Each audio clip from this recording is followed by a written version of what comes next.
Hey, besties. How y'all doing, y'all? Yeehaw. Happy Sunday. Happy Transit Chat Sunday. Happy Eclipse Week. Pew, pew, pew, pew, pew. Our first Aquarius eclipse in 17, probably not 17 years, but in several years. How are y'all? How was your last week? Good morning, Desiree. Good afternoon, Desiree. Hey, KJ. Hey, Dr. Deb. Woo. Not a root canal. Hey, Priya. Very good. Very good. Good to see you all. I was really high energy and then I kind of just, I don't know. I think I had a little bit of caffeine before I ate breakfast and then the breakfast slowed it down. I went for a bike ride this morning that was phenomenal.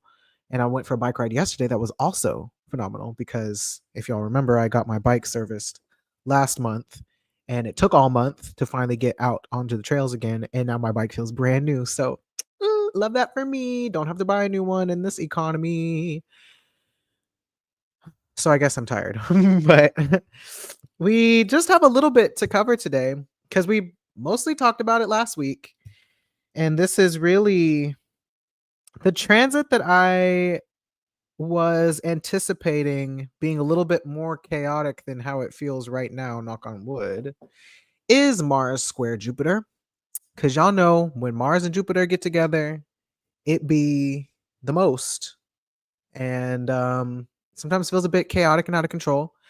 However, especially since the Mars Saturn opposition, what I'm noticing about mutable signs, mutable transits, is that they are a little bit more of an internal battle than they are an external battle, like, say, cardinal signs. I feel like cardinal sign transits, those are really hectic and feel like things are happening around us, which is not great for Jupiter moving into Cancer soon. But generally speaking, it feels like it's more of an internal battle, of course, dealing with trust. I mean, maybe you're dealing with trust issues or trust related things with other people too. But yeah, it just feels a little bit more intellectual, psychological type stuff. So I got a totally unhinged attacking text from my mother, so it's feeling pretty chaotic here. Okay, well, maybe it's just me then. I don't know. But I do feel like mutable transits are different and a lot more mental, a lot of mental struggles with mutable transits. So let's get into it. And then we're probably going to pull cards because I feel like I don't know if I have a lot of lecture in me in this present moment. So we're going to revisit this combination of placements, Mars and Virgo, Jupiter and Gemini, and I guess Saturn and Pisces, and then our friend Mercury in Leo, who Mercury just entered Leo yesterday. So that's a new thing. New energy, new planet in the sky. I don't know if you guys felt the shift of having slightly less planets in Cancer. Thank God. Now we just have Venus to deal with. And yeah, it's been interesting. So I know the internet has been speculating that the Orange Man is dead. I don't know that I believe he's dead. He might be sick. I don't know. But he's kind of disappeared for a moment. And then any videos that I've seen so far that are trying to say that they're proof of life videos are apparently old. So who knows what's going on with that? But I feel like that whole speculation aspect, the reason a lot of people drew this conclusion is because apparently he hasn't been seen in a few days and he doesn't have anything scheduled for this weekend. Doesn't have any plans, so we assume that he's DEAD. But just off of that little bit of information alone, along with the pictures that we've been seeing of the bruising on his hand and his recent diagnosis that has something to do with congestive was it congestive heart failure, or is it thrombotic something, I don't know, some kind of cardiovascular situation going on with the Orange Man. So because of that little bit of information having been presented over the last few weeks and now him just suddenly coming up missing, everyone's like, did he die? Now, he does have these eclipses in his first and seventh house. He is, I think, in a 12th house year or something in his 12th house. Something in his 12th house is activated, I think, unless that changed since his birthday, because I know I said something about that last year for the election. So I don't know. I know there are some things going on. I haven't looked into it because I don't like to think about him.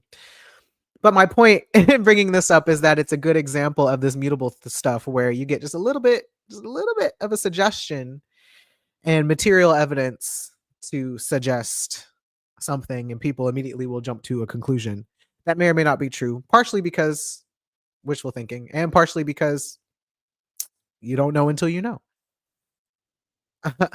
I didn't say it, but they've been saying clots and prayers, but you didn't hear it from me.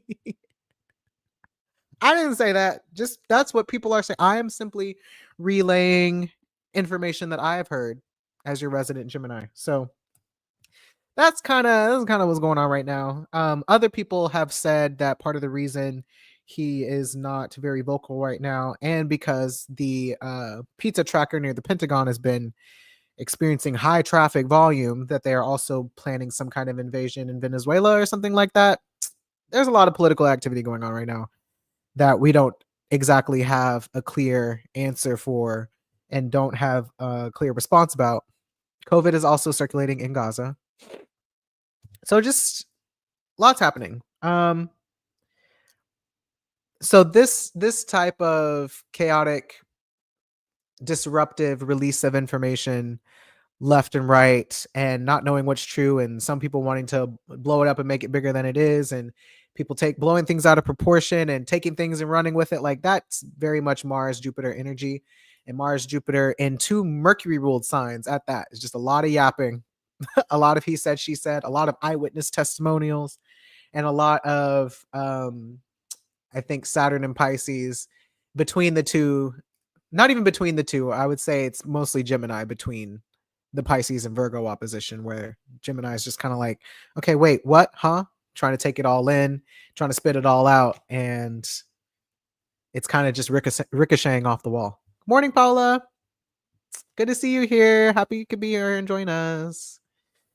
So, what I wrote down this morning to talk about Mars and Virgo again, because I don't think I've talked about Mars and Virgo directly enough since it originally entered. But Mars and Virgo is when Mars behaves like Mercury. Normally, Mars wants to separate, individuate, differentiate, disrupt, labor, and take action. Mars likes to get things going, likes to get things moving. When in Virgo, Mars does all of these things by utilizing tangible information, data, evidence, and eyewitness testimonials, which is a new one that I've added. Mars and Virgo must seek out accurate information before taking action. And when taking actions, those actions must be precise or exact, at least by Mars and Virgo's assessment of what that means. Mars and Virgo is critical, analytical, and calculated when taking risks and making decisions. So we're not moving without having all of the information or the evidence or the supplies or the fallback plans and alternative consequences kind of mapped out. Now that Mars in Virgo, as well as Jupiter and Gemini, are ruled by Mercury in Leo as of this weekend, the information and evidence that Mars must rely on is their own perception of things, trusting that what they see is real or fake, depending on the circumstance. And you have to trust yourself. Wait, you're trusting that because you are who you are, right? Trusting your sense of self, your self-esteem, things like that, relying on self-esteem. You're capable of doing what you need to do for yourself. So much of this requires you to reflect on yourself and the actions that you've taken in an objective, factual way, which can be tricky, especially when you've internalized other people's projections or ideas about you. So said another way, as much as Mars and Virgo is trying to be critical, analytical, precise in the actions that they take, when Mars and Virgo is ruled by Mercury and Leo, maybe sometimes that self-doubt creeps in because you're struggling to see yourself or struggling to reflect on times that you've made things happen for you before, or you have a distorted perception of yourself and your capabilities because of somebody else's projections onto you, or maybe you have an overinflated sense of self and capability and you are extending beyond your limits, maybe for somebody else's validation or somebody else's approval, or you're trying to measure up to an expectation that's been placed on you, not necessarily by you, but by someone else. And this is kind of twofold. So, what else I wrote? I said, conversely, if you are overestimating yourself or moving out of alignment or out of moving in an inauthentic way, we'll say, in order to gain somebody else's validation, consider why their validation is important enough to make you self abandon. Also, it may be time to defy others' limited perceptions of you or limited expectations of you and lean more into the support from people who want to see you grow, who want to see you progress, who want to see you take risks and do things out of your comfort zone because they're willing to support you in that endeavor should things go the way that you don't want. And then I think something more specific to the Mercury and Leo of it all is this appeal to authority, which is something I meant to speak about last week, but didn't think about it until after the fact. So we know that Mercury ruled signs, Virgo and Gemini, sometimes can have an inferiority complex. I would say Gemini sometimes more than Virgo. Virgo sometimes can have a little bit more of a superiority complex. Just saying. Light drag. But I do think both Mercury ruled signs, Mercury in general, sometimes can put itself in the position of being less than or inferior to somebody who knows better, because the whole wound for Mercury is condescension, is somebody believing that for whatever reason you can't possibly know what you're talking about, or the information that you got can't possibly be true or accurate, largely because on the Jupiter ruled side of things with Pisces and Sagittarius, there are other biases and belief systems and cultural systems and other things that would supersede your whatever information it is that you're working with for whatever reason. So sometimes I think Mercury can find itself in this position of being like, okay, maybe I don't know what I'm talking about. Maybe somebody knows better than me. And especially if somebody else is, say, an expert, they definitely know more than I do. So let me just kind of hand over my discernment to them. Now, you lovely people do a lot of critical thinking, especially by way of being astrology enthusiasts and astrologers in your own right. So you may not be as susceptible to this, but the average American, I would say, tends to fall into this a lot. And I think Mercury in Leo kind of brings it out, because Mercury is in a position where it feels like it's not the authority or the expert on the subject. Somebody else is, for whatever reason. You can think about this a lot with what's happening with the CDC right now, or you could think about it in terms of the pandemic. Whenever Joe Biden and the CDC, who was already kind of tampered with by the Trump admin, the first Trump admin, whenever all of them were like, hey, pandemic's over, you guys got vaccinated, you don't need to mask anymore, everybody was like, period, let's go. When you go to the doctor's office now, and if your doctor is not up to date on COVID information and they aren't masked, why would you mask if your doctor's not masking? Why would you mask if you think that your doctor has your best interests in mind? You may not know that your physician doesn't know all of the current research about COVID and what it can do to your body. And so, because they don't know what they don't know, and you don't know what they don't know, but you know that they are someone who is considered an authority or an expert on health and healthcare, then yeah, if you are visually seeing, when we talk about tangible information and eyewitness stuff, and like literally looking at things and seeing what is true, then yeah, if you're looking around and all of the people who you would assume know things about health and precautions are not doing that, then why would you listen to some random layperson on the internet who maybe sits and reads studies all day but doesn't necessarily have like a medical degree or a medical license or whatever, right? So we run into those kinds of issues. There's the other issue I think I'm noticing is especially on the left. I think we talked about this last week, where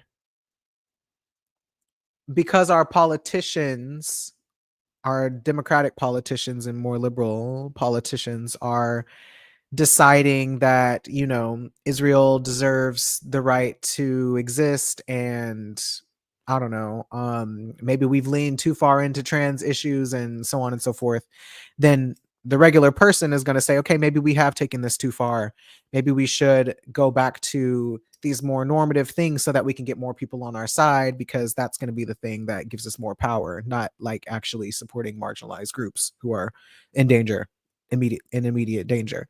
Everybody should just conform in a way. So it kind of, the earth of it all kind of has that like Venusy Taurusy feel to it, where it's like, yeah, if we all just become more palatable and appeal to authority, then maybe we'll get our needs met.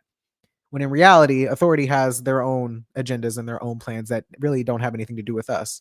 So instead of us trusting that, like, hey, maybe we need the CDC to actually track more than just 2 pathogens in our food, maybe we shouldn't let corporations just dump waste into our water supply unmitigated.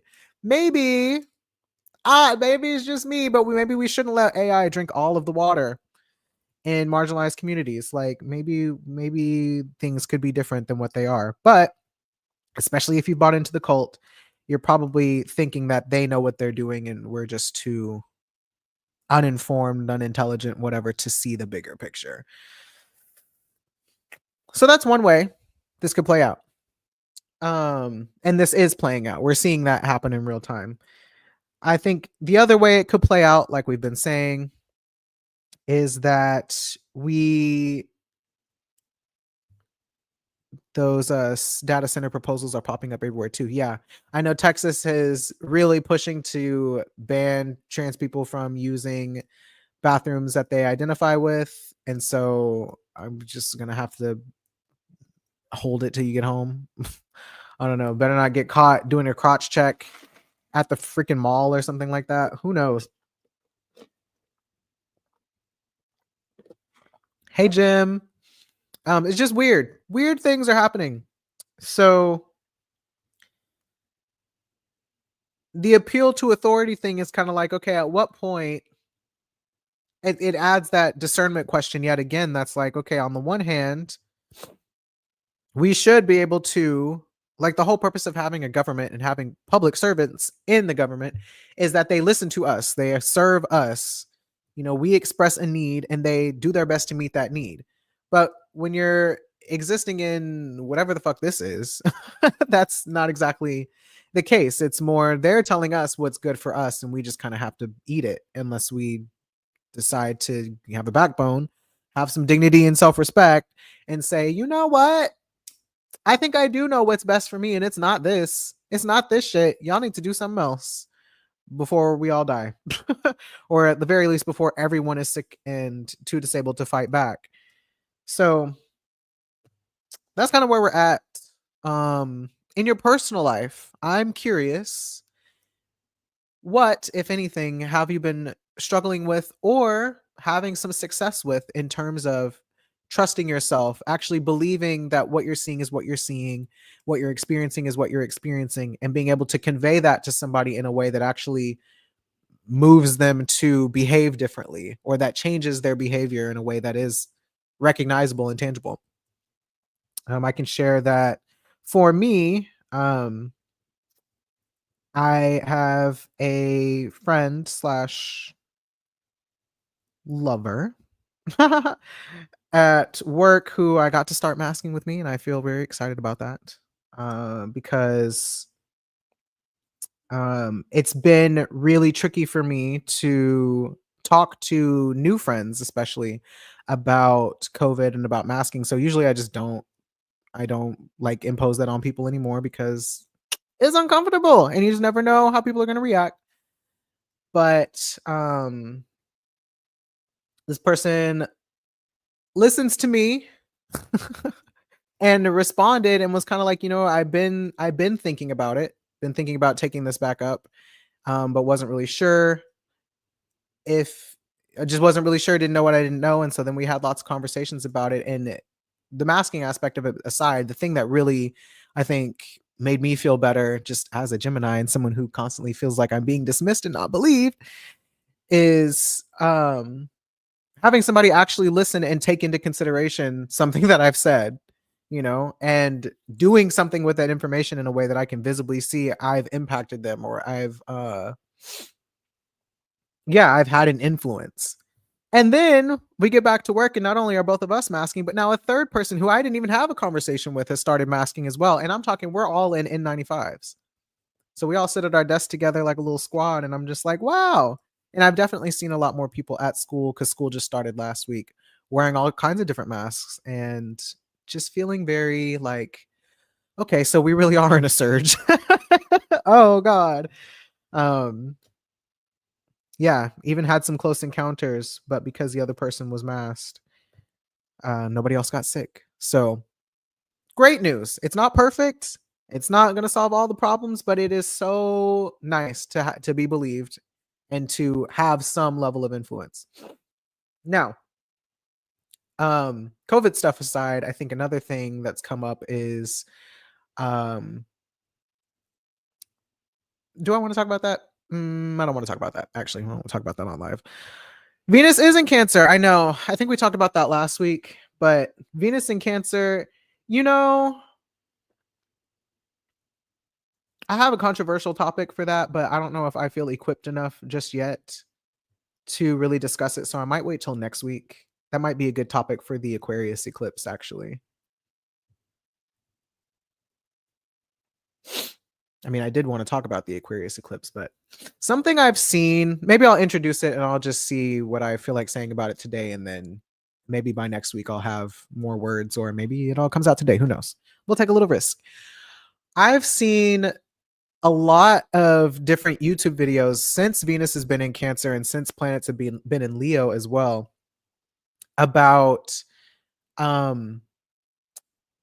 attractiveness, like conversations around attractiveness and specifically like lookism. And one of the conversations I saw was between Dr. Mike on Dr. Mike's I don't know, health podcast with the other Dr. Mike Israel, who's a libertarian bodybuilder guy from I don't know, he's a bodybuilder guy. Very, very annoying man. At first I was like, okay, cool, like more like another guy with like a master's in exercise phys or whatever he does, and maybe like I can learn something from him. And then the more I heard his like political takes, I was like, oh no, another basically like body fascism. Yet again, which I mean, bodybuilding kind of veers in that direction anyway. So he's got a lot of very unhinged takes that I don't agree with. So it was interesting to hear him talk on this podcast of a different guy that I actually watch his podcast because he does long form content and has conversations with people that he disagrees with, or doesn't see eye to eye with, but they have civilized conversations. So one of them was them talking about they were talking about this, just the concept of attractiveness and a society that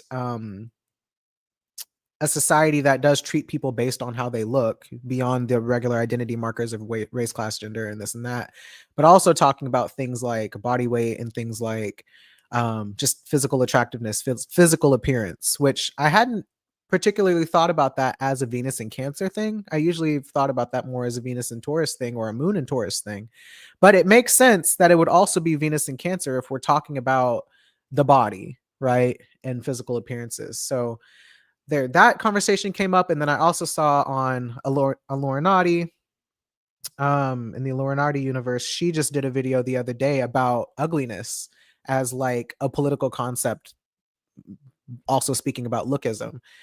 And her perspective was really interesting as well.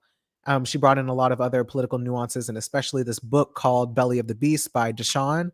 I forget their last name, but somebody else who also speaks on like desirability and things like that. And I think this conversation, like we talk about fatness and fat phobia a lot, and we talk about colorism a lot, and we talk about appearances in that sense, but we don't really talk about just like this concept of ugliness. And it's something when I was listening to it, I was kind of cringing the whole time because it's such a like I think that's such a huge taboo to talk about that like on the one hand, calling somebody ugly is like super duper frowned upon and super duper like um just the term ugly has such a negative connotation and such a stigmatized connotation, just like the word fat. Like there's no way that these words could just be objective descriptors of people because of all that comes with those words, which also feels very Aquarius Gemini, right? And the ways that we treat people based on how they look. Like we talk about pretty privilege all the time. You can hear people talk about pretty privilege. We can watch people on shows like Love Island and The Bachelor and Bachelorette and whatever else and have all these conversations about pretty privilege, but we never really talk about ugliness as a political concept. And that I think this also came up whenever Laverne Cox was talking about the blue-eyed MAGA cop guy that she dated before she really realized he was a MAGA cop. And conversations around desirability and being desired came up, especially among Black trans women who were like, yeah, there's like all of these different ways that certain groups of people find us attractive and some don't, and just all of the layers that come with that. And so what am I trying to say? I feel like I'm babbling a little bit, but definitely recommend going to watch Olay's video about ugliness and ugliness and the politics around lookism, because that was really changed my perspective on things, as well as a conversation that I had with someone else. And so it was like the main thing that was kind of like a tough pill to swallow was how people will try to describe their experience of being treated a certain way, being mistreated, being bullied because of being ugly, right? And being like either with being fat or being ugly. And ugly in this sense just being, we'll say, like, if you're not conventionally attractive, or if you're not like, you don't meet those certain Eurocentric beauty standards and all of those different things, then people kind of put you in this category of ugly. And so people will try to describe their experience of just being average looking or less than average looking or whatever you want to call it. And like people's first instinct is to be like, you're not ugly. And like go into this whole like beauty is in the eye of the beholder. And like, certain things are attractive to certain people, blah, blah, blah. And we were talking, and she was talking about how that's really invalidating for people who are literally moving through a world with desire capital, as she called it, and I think as Deshaun calls it in their book, desire capital, and not having access to desire desire capital because of how they look. And so then to immediately tell someone, as Olay would say, gaslight someone out of their experience by saying, no, you're not ugly, you're so this, da, da, da, when they're literally having repeated experiences throughout their lifetime of people treating them a certain way because of how they look.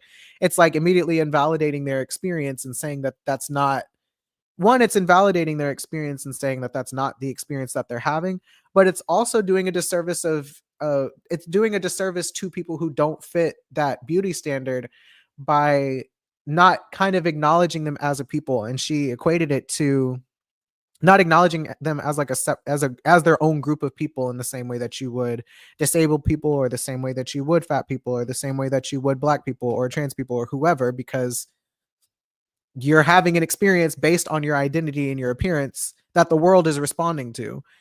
And it's the same thing as trying to say that like you don't see color, right? Like if you were to talk to me and as a white person, as a Mexican person, whoever, and be like, yeah, I don't see color. I don't see you as Black. I just see you as winter. Then you're quite literally telling me that I don't exist as I am. You're telling me that all these experiences that I've had that are directly systemically attributed to my race as a Black person are not real, and are not because I was Black, but because of who knows what.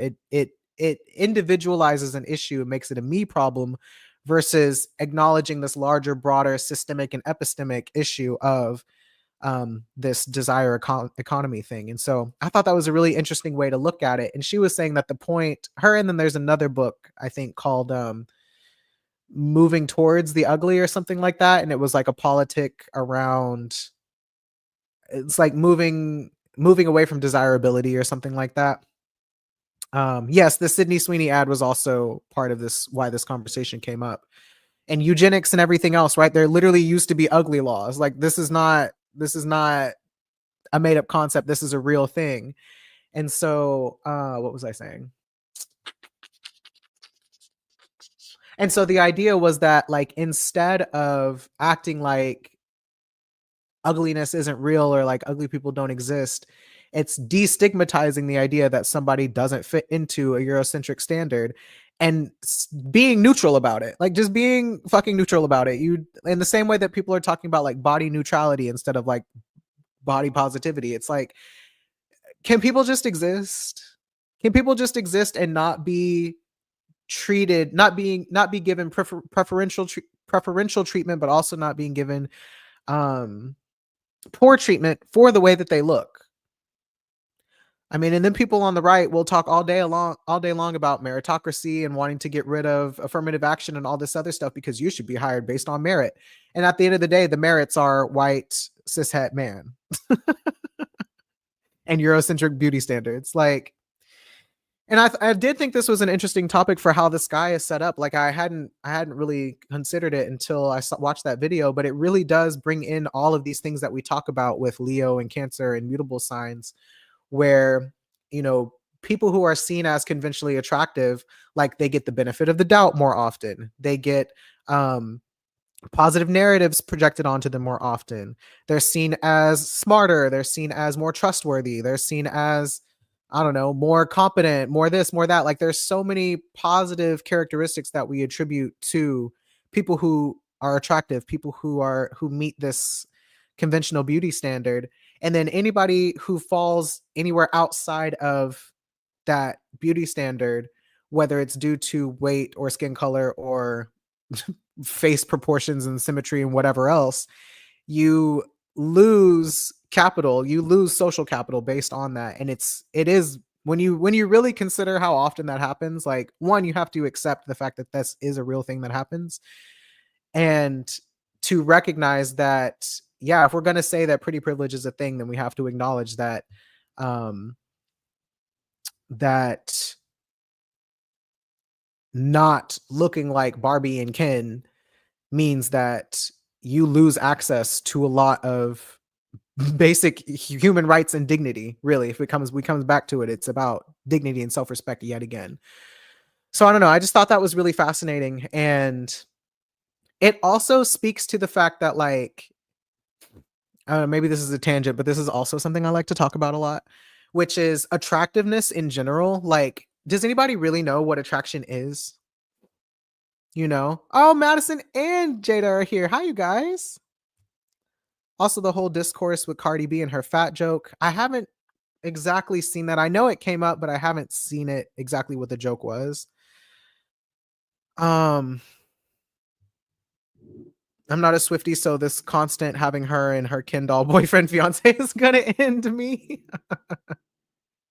Right? Like, can I just exist without my appearance being an obstacle to basic respect? Exactly. That's basically what it boils down to.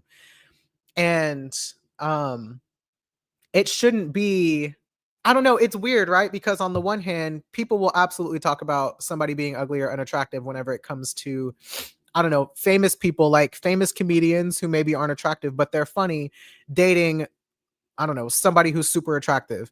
Or guys who are kind of like, I've heard girls say in the past, especially cis women, be like, I like my men medium ugly.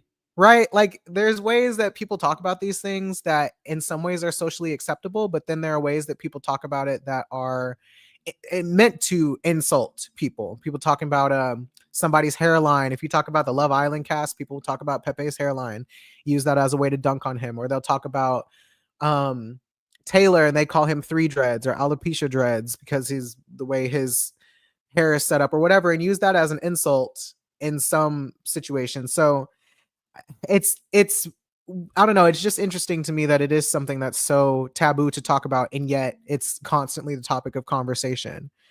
And you know, if we want to talk about Virgo stuff and like being critical of people, like that's definitely another way that people maybe hyperfixate or can be really like analytical on other people in a way that's not constructive and in ways that are to tear someone down. And I know that's an experience that a lot of Virgo and I think earth sign people have experienced, is having some aspect of their self or their appearance or their body or their actions or whatever it is, like hyper criticized and just like in the public eye, especially when you're dealing with Mercury and Leo on top of that. What was I going to say? I derailed myself again. Oh, attraction. Yeah, attraction, especially since doing all this relationship work, is something that's really fascinating to me because, like, somebody can be attractive to you and not necessarily fit into a conventional beauty standard, you know? And somebody can fit into a conventional beauty standard and not be attractive to you, right? So, what the fuck is attraction? I know a lot of people see me and one, they think I've been attractive my whole life. I have not. This is new for me, okay? Um, but I remember first time I was in a relationship with someone that I thought was gorgeous and still think she's gorgeous. Like, girl is a model. And she told me that I was conventionally attractive. And I was like, what? What? Me? Wow. And like getting so excited about that. But then at the same time, like in my upbringing, right? And I think maybe the first time that I started realizing that I was attractive was in college when I actually went to school with other Black people, because in middle school, especially like in elementary school, we were too young to really care. But in middle school, specifically, when I was like one of 5 Black people there, I feel like people like people didn't necessarily. No, that's not true. I did actually have bullies. I had a lot of bullies. Okay, so quick lore drop, which I've talked about this before, but when I was really, really young, like elementary school up to 5th grade, and yeah, middle school up to or elementary school up to 5th grade, like I used to get teased and bullied a lot, especially by boys, for having facial hair, for having thick eyebrows, for having really thick hair on my arms and legs, like, and for generally just being masculine or intimidating, which I'm sure a lot of that in hindsight was racism, but this would also come from Black boys in my elementary school too. And they would always tell me that I was ugly, or that I looked like a man, or that like whatever. And so I was not considered attractive for a very long time. I was very insecure about all of these things. And then especially in middle school, like there was some like cyberbullying that happened where I was called ugly and fugly and this and that. This, that, and the third, and that I look like a man, and that just, I don't know, you have more hair than I have on my foot, or some weird shit. I don't know. People just used to be real out of pocket when they talked to me, but they would never say it to my face. They would always say it behind my back or on the internet, because as poor children, baby millennials having the internet through puberty, through adolescence. But all of that happened. And then throughout middle school and high school, because I was also one of just a handful of Black people in high school as well, um, I just didn't get attention for my looks. And I wasn't really like, I mean, not that I was really into men, but I didn't, I was, I mean, I came out as some version of queer pretty young. I was 11, 12 years old. So I wasn't really, didn't really care about having men's attention that much, but I noticed when men weren't attracted to me, just, on a baseline, when as a woman, as a young girl, like noticed that boys weren't asking me out, boys weren't trying to date me, boys weren't trying to talk to me. And the girls who were attracted to me were attracted to me because I was a little bit more masculine. So it was like I just leaned into relationships with women and just kind of didn't really care about boys. But I knew boys were not checking for me. And at the time, I would have considered that to be something that would have said I was attractive or not, because my close friends were getting all kinds of attention from guys. So just kind of went through middle and high school like really relying on my personality and being athletic as a way to get as social approval and attention, and any other talents that I had, playing instruments or whatever else, but mostly being a kind person and being the type of person who was considerate and accepting of all people. Like I just kind of floated between all different social groups and was like, yeah, I'm not going to judge people based on how they look or how they present or how much they weigh or whatever else, because I know what it feels like to be bullied and I don't want to do that to somebody else. So it's always been really important to me to just be fucking nice. To be cool, bro, just be chill, to be nice to people, to be accepting of all people, and to be athletic and smart if I could, although people didn't think I was smart either because I was black, but all these different things. And then it wasn't until I got to college where all of a sudden now I was getting attention from everybody. And I was like, it was kind of a culture shock because it was like, this whole time I just thought I was like at best maybe average looking, but I didn't really like how I looked for a long time. And then getting to college and being like, oh, so I'm cute. Y'all think I'm cute? And now, especially like being myself and being a man, I think I got even more attractive. I felt like I had to try really hard as a girl to feel attractive, and that I had to do a lot of overcompensating for that, like makeup and hair and working out and eating disorders and this and that. So even though eating disorder stuff wasn't really about appearance as much as it was control. But yeah, so there were a lot of things. And then so I say all of that to say people meet me today, and I think, and kind of along, like maybe since I've graduated college, I feel like people meet me and that they assume that the people that I would be attracted to also have to be tens. And like, look, I do like a femme, I do like a Barbie, like whatever. But my actual dating history is I don't have no type, because I care about personality, and um I care about personality, and I care about a good sense of humor, and I care about vulnerability and intellectual conversation and just deep conversation where people are willing to talk through things and share and be intimate and vulnerable. So those are things that I've always prioritized in relationships, and usually that's the thing that hooks me first, and then people will be surprised whenever I'm attracted to them, or they'll be surprised when I'm dating someone who looks like maybe somebody they wouldn't think it looks like, and I'll be like, what is attraction? What are we really talking about? There's plenty of gorgeous women that I've encountered that I've just kind of felt like, whatever. Gorgeous men that I've even been attracted to and just kind of been like, a little bit more because I don't really like men. But then people who are just people but have fantastic personalities, I'm like, yeah, that's for me. It just really gets me going, you know? And so whenever people, this is another thing I've seen come up on the timeline, and why I'm saying all this is like, somebody was talking about getting advice from their therapist, which may or may not be true, about like, hey, whenever you go on dates, like maybe don't prioritize physical attraction. And like I will tell people this all day long, that spark that you're looking to feel, like a little bit of spark in terms of like, obviously, yes, you need to be attracted to the person that you're dating. You need to feel some kind of excitement about the person that you're dating, but be open to the fact that it may not come in a package that is exactly what in your mind your type is. It may look different. It may be different body weight. It may be different skin color. It may be different cultural backgrounds. It may be literally anything, because I don't know, whenever it really comes down to it and you're thinking about spending your life with somebody, you got to have a little bit more than just bad chem. You got to have a little bit more than just this visual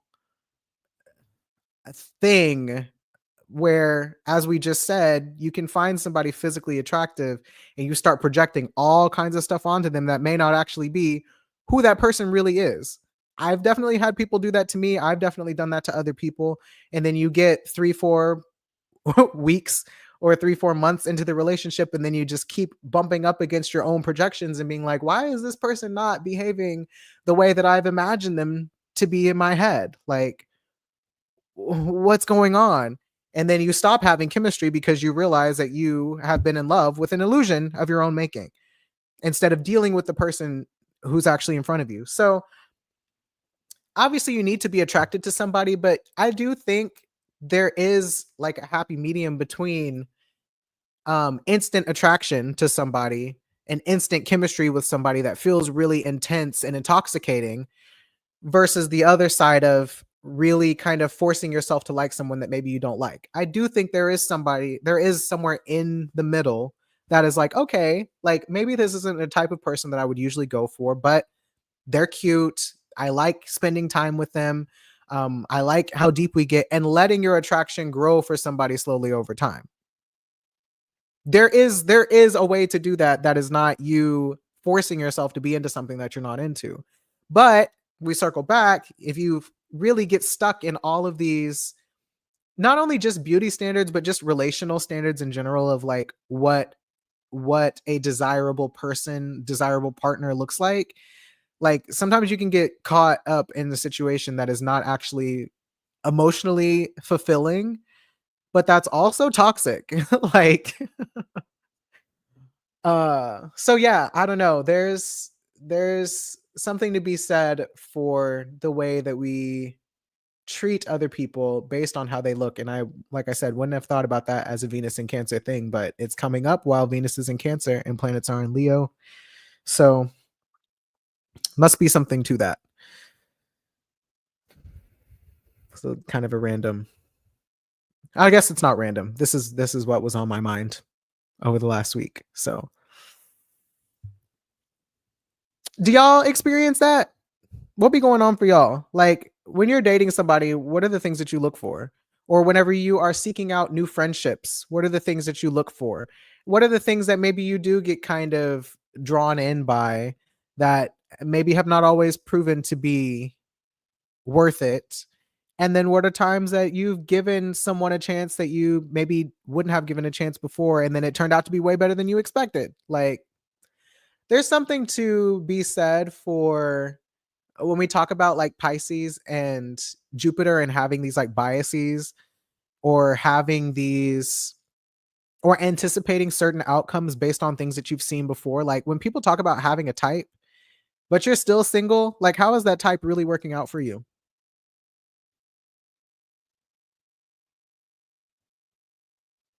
And whenever you talk about having a type too, like what does that really mean? There's like a running joke about white people on Love Island always being like, yeah, my type is like blonde hair, blue eyes. Da, da, da. It's like, what? Describing nothing substantial about a person. But more oftentimes it is the girls who will be like, yeah, I want someone who's like family oriented, or I want someone who's driven and ambitious, or I want someone with a good sense of humor and good chat, good banter, like actual qualities, human qualities, versus just tall, dark, and handsome, which is the other thing that people say a lot. Like, yeah, you can have your physical type. Everybody does. Who doesn't? But when you're talking about spending a life, or not even just spending, but building a life with someone, or being in close relationship to someone, like what really matters to you? Because I know for me, all day long, like curiosity and self reflection are huge. Like curiosity about me, curiosity about themselves, curiosity about the world, and this kind of willingness to be open and learn. Huge. I mean, obviously, Gemini, but that's something that I'm constantly doing. So if I'm in a relationship with somebody who doesn't really want to explore themselves in their own mind, but also explore in general, um, and have that sense of curiosity, then I'm just going to be really annoying to you. If I'm constantly in the like self-reflection place, and that's like how I feel like I bond with other people, and you feel threatened by the fact that I want to do like self-reflection stuff, I'm just going to trigger you all the time. What kind of relationship is that? Like, yeah, you like looking at me or whatever, you like sleeping with me, but then when I'm trying to have a conversation, which I'm always trying to have a conversation, like if you're not into that, this is not going to last very long. I'm just going to get on your nerves. And you're going to be like, why do we constantly have to do that? Why do we always have to talk? Can we just shh? I'm gonna be like, fine, I will go find somebody else to talk to, and then I'm just gonna sit here and not really feel that connected to you. So, you know, let me see what y'all saying over here. Oh, y'all are so nice. You're really cooking today. Thank you for listening. Went to the actual model. Chiseled from the gods. Thank you. Thank you. Thank you. It's the beard. I'm just kidding. This man told me I was beautiful in front of some old high school friends, and I legit said, OMG, this is so embarrassing, because why are you saying this in front of people that don't think that? Interesting. Why did you feel that way? Or like, what does that mean? This is so embarrassing. Why are you saying this in front of people that don't think that? People used to say, you may be unattractive, but you have a good personality. Like, what a weird thing to say. Like, the personality be attractive. I don't know.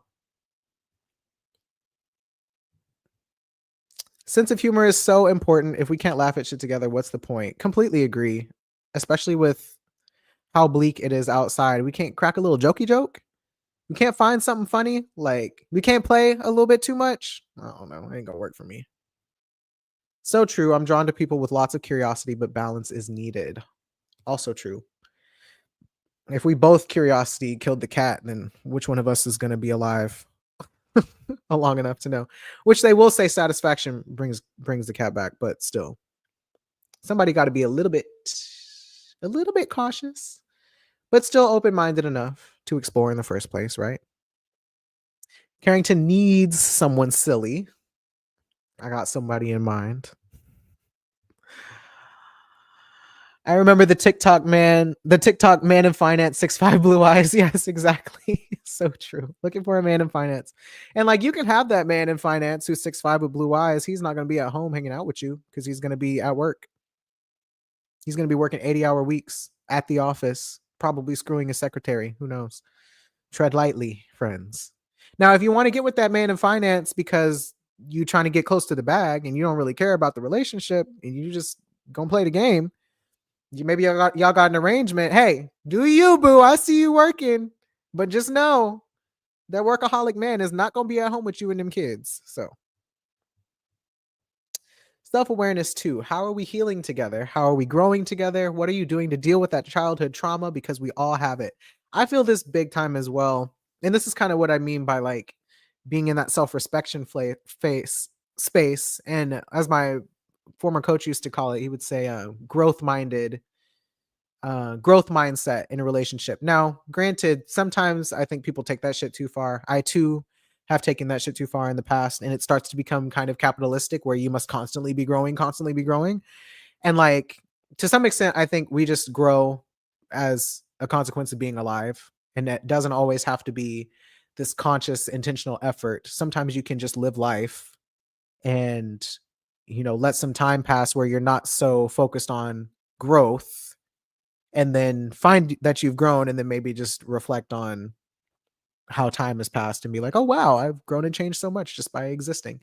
But then sometimes the growth does have to be intentional. It does require your conscious attention and awareness. And I need somebody who's got the stamina for that, or who's also interested in that, because then at some point I might outrun you, and that's not going to feel very good to either of us if we're not at least somewhat moving at a similar pace, or at least trying to get to a similar place at some point. We can maybe grow at different paces, but if nobody's moving, if we're stagnating, I don't know. And that's your business, but these are the things. Because I was the big booty to my peers, not the beautiful one. I'm working through it. Oh, hang in there, okay? You rock that big booty if that's what you need to do. Okay? Strengthen them knees. Just be out here like Meg. Throw it all over the place. Let the haters hate. When I met my husband, he had a hideous porn stash, but it was funny as hell, and he shaved that thing, and it was still funny. I know that's another thing. People, somebody that I usually need is somebody who doesn't take themselves too seriously, because sometimes I take myself too seriously. And so, like, somebody who, kind of like Carrington said, needing somebody silly, like, I need somebody who is less afraid of their cringe than I am, because I got that Leo shit going on. Somebody else who can like make fun of themselves, somebody who doesn't take themselves so seriously and can kind of put their clown shoes on and jingle for the world. Like sometimes I need that because I be taking myself too seriously, or forget, or I make my problems more serious than they really need to be when a lot of stuff can be laughed off, right? So being with somebody who has that quality is attractive to me because it's something that I struggle with, and something that can be brought out in that relationship because they're not expecting me to be something that they wouldn't expect themselves to be, right? I think all of this is kind of related to the whole um Aquarius eclipse as well, because the moon will be in Aquarius. And I think, what did we say last week? Last week I said something about internalizing versus dissociating from other people's narratives, meanings, and beliefs based on your personal experience and perceptions. But I also said the moon, the moon, the moon in Aquarius must use air and identity and the imagination and the psychological to feel embodied and connected to themselves and with others. So using words and language to express yourself, concepts and ideologies, while also doing internal reflections in order to get your needs met, despite what might typically be expected of you. Moving outside of the norms and sometimes outside of the bounds of reality in the material sense. So, yeah, I think when I think about this eclipse, especially happening at the same time as this Mars Jupiter square, it's like letting yourself think about yourself differently, letting yourself think about how you move through the world, the actions you take, decisions you make, conversations that you're having, and like expanding your worldview, yes, but also like living it, embodying it, and having people be responsive to that instead of just you kind of doing it in isolation by yourself. Because, like we said, when we're talking about Leo and Aquarius, you can't have one without the other. So, knowing yourself in isolation is cool and everything when you're like trying to shed other people's perceptions, but that identity almost doesn't feel real to you until other people experience it and are influenced by it or impacted by it. Um, it doesn't have to look the way that it looks for other people, but it does have to be something that, if nothing else, is expressed verbally to other people, or um, it just has to get out of your head and into reality somehow. So, yeah. Hmm.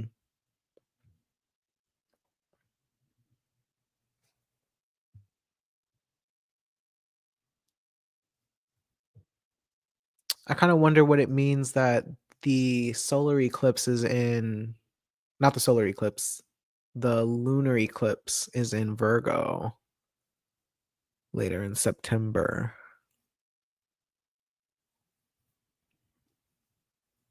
Because I think Mercury is still in Leo. So we're probably speaking to that a little bit too in this conversation. But maybe the tone shifts when it's actually Mercury in Virgo or the sun in Virgo. Hmm.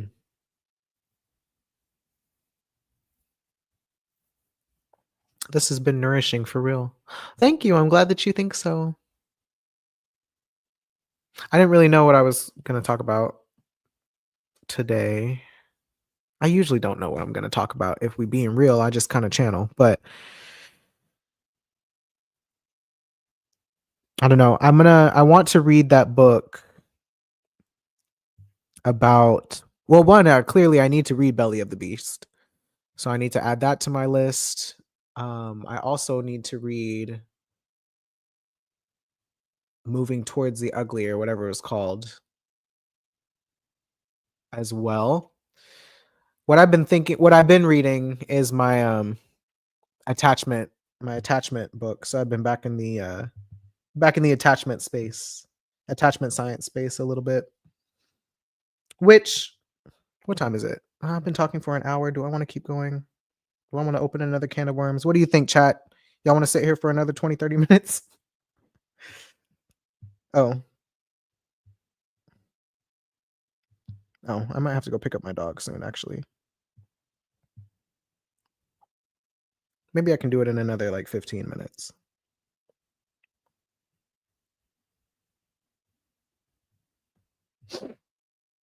The book is called Secure Relating: Holding Your Own in an Insecure World by Sue Marriott and Ann Kelly.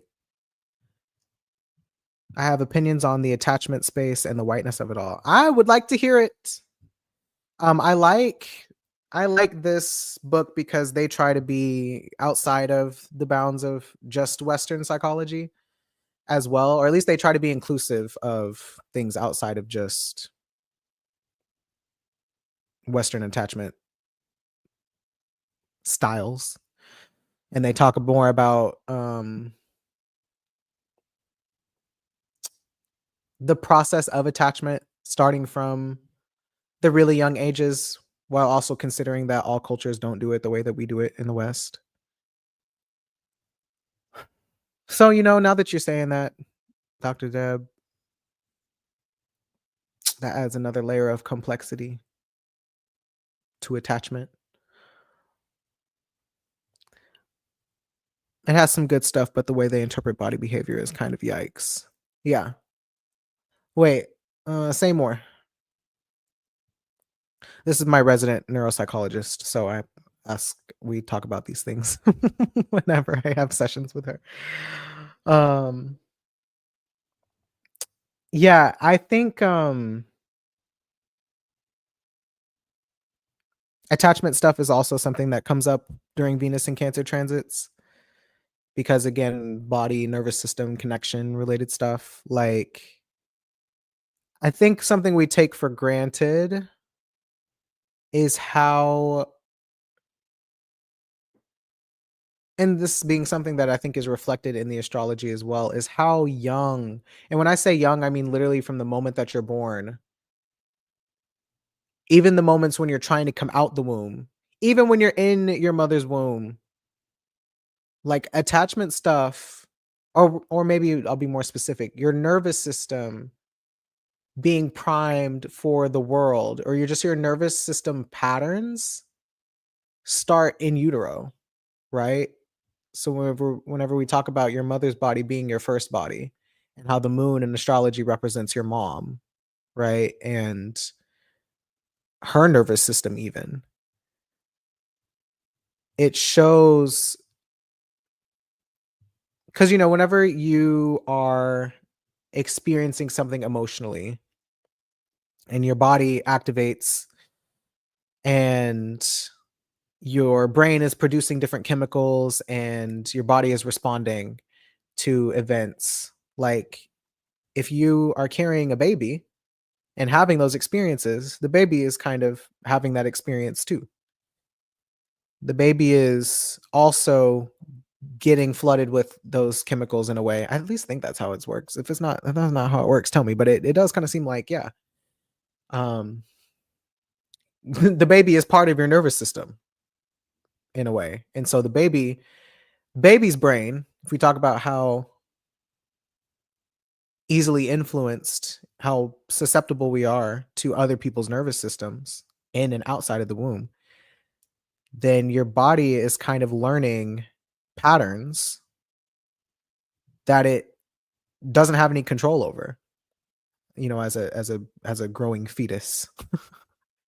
So if your mom was constantly going through stress, constantly experiencing insecure attachment in her own ways, just in distress constantly, or if mom was not in distress constantly, if she was joyful, if she was supported, if she was at rest, if she was at ease, like whatever it is, that's already kind of setting up your nervous system. And then this is not to blame her. Again, we're always talking about larger systemic things than we are individuals. So you can see how all of these different identity aspects would immediately influence what it was like for your mom to be pregnant with you. And then you get to the day that you're actually born, which is a traumatic event for everyone involved. Traumatic event for the baby, to be born, traumatic event for mom to push the baby out, traumatic event for dad or other mom or whoever else is present. Big traumatic event to be to come out the womb. And then your nervous system is already got a kind of a default baseline setup that you had nothing to do with, and in a lot of ways your mom kind of had nothing to do with as well. I won't say nothing to do with, but some of that shit's generational and some of it's relational and some of it is occurring in real time. And then if you're born already sort of primed, when we talk about like temperaments, um you have babies who are a little bit more sensitive, or babies who are a little bit less sensitive, or babies who are neurodivergent, babies who are whatever. They come out the way that they come out. And a lot of these things you don't really know until baby is at least like 3-4 years old. You don't know for real until they can start communicating to you what the experience that they're having. So you just have this little blob, this little sponge of this little sponge that can just take in, can't do anything but take in information and express how it feels in a given moment. And our job is to respond to it. Mom's job is to respond to it. Grandma, grandpa, dad, uncle, whoever else is around's job is to respond to this baby. All of those things are what's forming your quote attachment style. Now, it's not a singular attachment style that you're developing. It's like a spectrum of responses to having your needs met or not met. So you really have to think about attachment as your nervous system responding to other people as well as you responding to yourself. And it's really talking about your relationship with your needs, I feel like. Like, yes, relationships with other people, but relationship to your own needs and how much you can depend on other people responding to you, which is why I feel like Venus and Cancer transits really bring up attachment stuff. And there's so many different factors that factor into that I think happen before we're even conscious of it. Definitely co-regulation or co-dysregulation. Exactly. So I don't know. It gives me a lot more grace for myself and a lot more grace for other people when I see people crashing out or just acting out, or, how people love to dismiss people by saying like they just need attention, whatever. And it's like, do you know what it's like? And a lot of us probably do know and just don't remember, but do you know what it's like to be a baby and to be alone crying in your crib and nobody comes? Like, and you want to sit here and demonize me for wanting attention? You want to sit here and demonize the baby for needing attention, or the toddlers? Like, you want to demonize people for needing attention whenever they literally depend on you to survive. Especially little kids. I just feel like it's such a cruel thing to like say that a child needs attention dismissively. Yes, a child needs attention. Hello? And there's like that long line of belief that giving your kids too much attention will spoil them or whatever. Like, and yes, like coddling is a thing, but coddling and willfully ignoring a child in distress are two completely different things. Like, so if you were a baby who was in distress and people just thought you were doing that just because you needed attention, because you wanted attention, but they didn't believe that you needed attention, and eventually you learned to stop crying. Now you're an adult and you got all this stuff going on the inside that, one, you probably don't understand yourself, but you also don't know how to express to somebody else, but you're doing all of these behaviors to get people's attention and you don't even know why you're doing it, because part of you is kind of acting out in this way because you don't believe anybody's actually going to respond. That creates then a narrative in your own mind that you don't deserve to be listened to or acknowledged when you're crashing out. You just have to figure out how to deal with it yourself. But because we're complex human beings, you're still going to find a way to compulsively act out until somebody responds. And if you don't do that, you might just be in a shutdown state, dissociated state, spaced out state, repressed state. keeping all of that stuff on the inside, and then it manifests into some kind of other physical symptom that maybe you're the only person aware of, but you're the person who has to deal with it all the time. And people just think that you're making it up. But you're like, no, I learned unconsciously from a really young age that if I cry out for help, my needs don't matter. Or you learn from a really young age that if I cry out for help, somebody's going to beat my ass. And then you grow up and then you got people talking about conflict avoidant people are just evil. They move in such grimy ways. Well, yeah, because you was going to beat my ass. Like, what? I don't know. I'm not really talking about anything directly, I guess, but I just encourage people to think about attachment science differently than just anxious and avoidant and disorganized, and like putting people in these concrete categories of being avoidant or anxious, when in reality there's a whole spectrum of behaviors that all kind of feed into each other, and a lot of them exist within the system of the relationship. So it's not just one person being avoidant for the sake of being avoidant. It's probably somebody else on in the relationship being kind of antagonistic in a way that the other person is trying to avoid that. They probably are not just being avoidant for the sake of being avoidant. Their learned relational skills are responding to something happening in real time that is making them default to that mode, right? Like, if we're talking about, and I'll just use the terms anxious and avoidant because those are the terms people know, but if we're talking about someone feeling anxious in a relationship, like, sure, maybe they have an anxious predisposition, maybe they have a history of being more anxious in relationships, and also the other person in the relationship is likely doing something that reminds the anxious person that that anxiety is a good tool for this relationship. So it's on both people to kind of recognize what they are bringing to this dynamic, um, that may be encouraging the cycle of both sides behaving in a particular way. Sometimes it's just a circumstance that one person in the relationship, every time they get to this point in a relationship or they have this experience in a relationship, this ends up being the outcome. So their nervous system kicks in with those responses that they've learned over the years, over their life, to say, okay, I need to start protecting myself in this way because I'm anticipating this outcome coming out.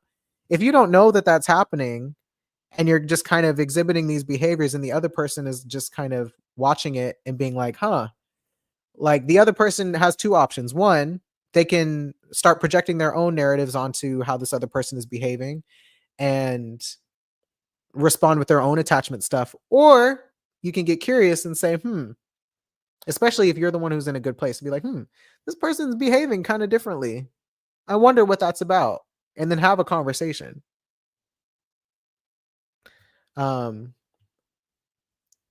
I don't know. The book is really good about talking about all of those different nuances and how to approach relationships, how to approach situations in relationships when somebody may be exhibiting some kind of insecure attachment behavior that may or may not be relevant to a dynamic going on in the relationship. But I just feel like it's so underrated when doing conflict or when starting new relationships, especially, or when you've been with someone for a really long time and you start getting kind of in this rut of behaviors and you need something to change. Like, all that stuff is really good to explore. So I don't know. Because fuck that white man that came up with crying it out. Yes. Seriously. Does it prepare you for capitalism? Sure. It does. It prepares you for the fact that your parents are going to work 8-hour days and they can't necessarily be there to meet all of your needs. So in that sense, sure. Great coping strategy for the environment. But is it optimal? Is it optimal for how a human nervous system is designed to function? Hell no. There's a reason your cortisol spikes to the fucking moon when you need something and can't get it. There's a reason that you get all of these really stressful brain drugs as a child when someone's not around to actually respond to you and meet your needs. Like, it's not good. The skills you learn to cope are helpful and evergreen and shouldn't be demonized, but like, damn, did it have to be like that? It wasn't no other ways that we could learn those skills. I mean, it's like you can learn those skills from attachment issues early in your life, or you can learn those skills from, I don't know, taking risks in life otherwise. Like, why can't I learn how to do stress management from yoga? Why can't my experience of being in a heightened nervous system state come from sports or grades or whatever else? I don't know, something that isn't me being attached to my caregiver. I can't build character any other way. I gotta cry it out. Ghetto. I've seen some shit projected onto kids, especially misunderstanding autistic kids' distress. Real bad. Real bad. I just be feeling like, leave Brittany alone, man. Leave Brittany alone. Only recently have doctors acknowledged hypermobility as a thing, causing ongoing physical discomfort and not just anxiety. Yeah, and holding tension as well. And like all the aches and pains that come from just chronic stress and isolation. Like, what? Trash. Okay. I thought I was gonna pull cards, but I don't want to. Again, I'll pull cards for the eclipse though. I'll pull cards for the eclipse. So y'all better pull up next Sunday. Come hang out. I hope this was helpful to somebody. I feel like I felt a little bit more disjointed today, but I know the information was relevant to somebody or I wouldn't have said it. So I hope that worked for you guys. Thank you for hanging out with me today as always. Please like the video, subscribe to my channel if you haven't already. Leave some comments down below this video. Let me know some of your thoughts. What worked for you, what didn't, what you liked, what you didn't like, things you have more questions about.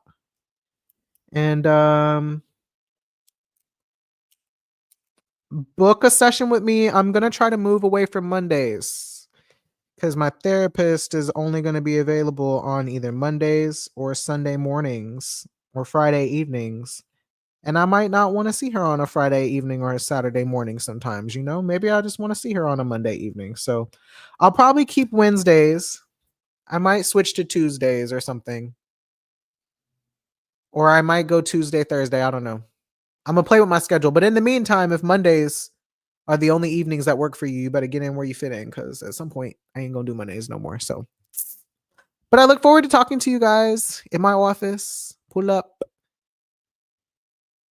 Okay, that's all. Hope you all have a wonderful day. Thank you so much for being here. Bye.